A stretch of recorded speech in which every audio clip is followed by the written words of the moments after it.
What's up, everybody? Welcome back to another movie review. My name is Big Cam, and today we're talking about 2012's The Hobbit, An Unexpected Journey.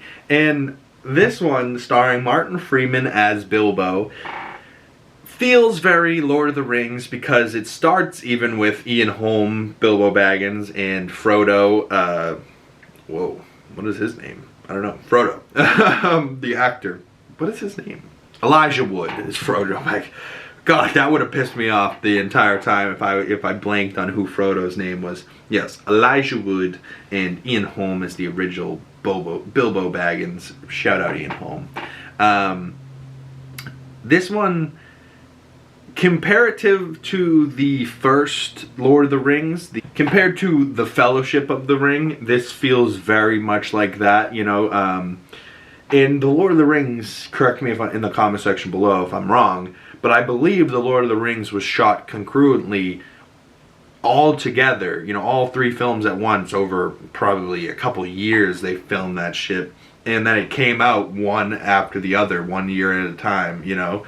I believe, right? The Fellowship of the Ring came out in 2001, The Two Towers came out in 2002, and then The Lord of the Rings in 2003. Very similar to this. This Hobbit came out in 2012, the next one is 2013, and then the final one is 2014, also from director Peter Jackson. It feels right in the sense that it's Peter Jackson, right? And I've now watched the first two of the Hobbit movies, so stay tuned for the next Hobbit video coming out tomorrow. But the first one, if Martin Freeman wasn't a compelling lead for someone that's, you know, Frodo-esque but playing Bilbo, right?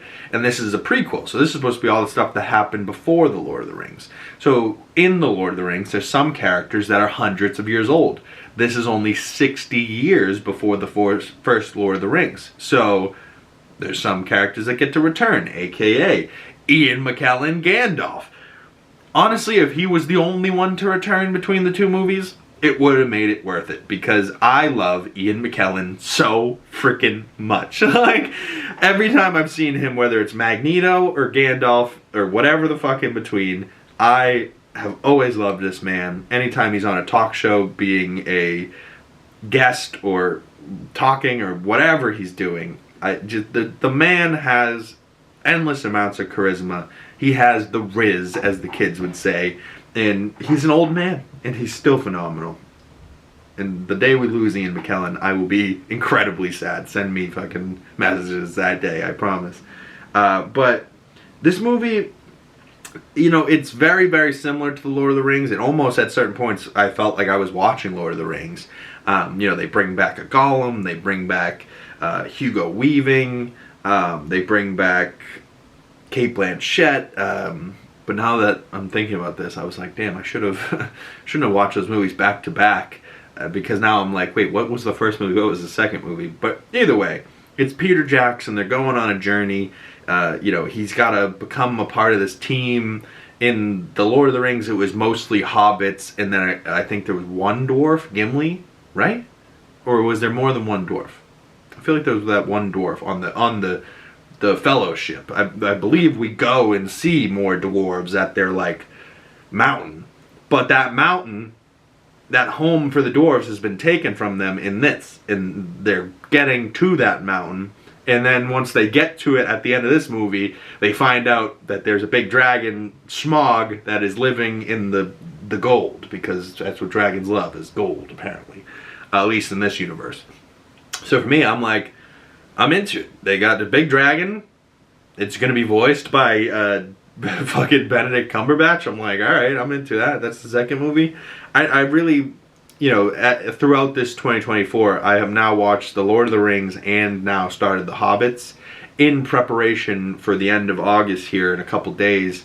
The Rings of Power Season 2, I believe, is coming out. And Season 1 of The Rings of Power had a ridiculous reported budget of something like $700 million for the series, which is, I think it was like maybe 8 or 10 episodes. through Amazon, and you know, just that pure scale of how much it cost, I was like, I think I need to watch this show because the quality of it's probably outstanding, and I've heard good things about it. But I didn't want to watch the Rings of Power until I've watched the Lord of the Rings and the Hobbit trilogies. So I'm getting that out of the way so I can now start the Rings of Power. Comment below if you've seen the Rings of Power or your thoughts on the Lord of the Rings, or if you want to go back and see those movie reviews, go check those out. They're already on the channel. But really, comment below your thoughts on The Hobbit, the movie, or the first time you heard of the Lord of the Rings or the Hobbit. I remember long before I knew what the Lord of the Rings movie was, we were forced to read The Hobbit, the book, in a literature class. And I don't like to get forced to do things, nor am I a good reader. Especially, I don't love group reading where you have to read in front of the entire class. That's very embarrassing for me. I have a slow reading level, and I'm a fine public speaker, I guess. But when it comes to reading in front of people, that's like my worst nightmare. I would rather memorize the lines and then say that, like an acting class, rather than blah, blah, blah, blah, blah, blah, blah, like just reading up. I'm much better off the top of my head. If you guys didn't know, each one of these videos, there's no script for. I just turn on the camera and just start running, and that's probably evident most days. But comment below if you hate me. No. Comment below if you were the same as me and you hated English class because they forced you to read shit like this. And I was dumb because I was into The Hobbit for a while, but I hated the actual physical action of reading it.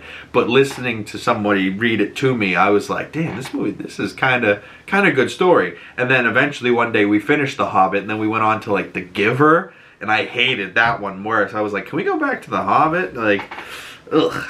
But that's going to be a movie review for me. Did I give this score for this? I don't know if I did. But overall, the first Hobbit, An Unexpected Journey from Peter Jackson from 2012, I gave the same score as I gave Lord of the Rings, The Fellowship of the Ring, which is 3.5 out of 5 stars, about a 7 out of 10. And I really do think both of these franchises are really good and worth the time, but also very long movies. So if you have a short attention span, sorry, I've been watching the extended cuts, so it's been taking a little bit of a while. I've watched 2 Hobbit movies for 6 hours over the last 2 days, and now I still need to watch the third one, so it's like 9 hours. But granted, I feel like you should watch them in a short time span. Almost like if you could watch it, 3 movies in a day, and get that 9 hours in from like 9 a.m. to 6 p.m. type of deal. That, I believe, is the way to watch these movies, as a congruent one story rather than breaking them up and considering them one movie a piece. I feel like they just flow nice as a full, between the first movie and the second movie, for sure. I was like, you almost need to watch Desolation of Smaug right after the first movie, because the first movie, you're like, it ends, but you're like, fuck, I want to see that dragon. So then you have to go right into the second one. So comment below if you have the same thoughts or opinions, and if you have any different, I'd love to hear down in the comment section below. Follow my other social medias down there in the link below. Smash that like button, subscribe if you're new, hit that bell if you don't want to miss future movie reviews, and stay tuned for tomorrow's video. Desolation of Smaug will be coming out then. Stay tuned, and I will see you beautiful people in the next one. Peace.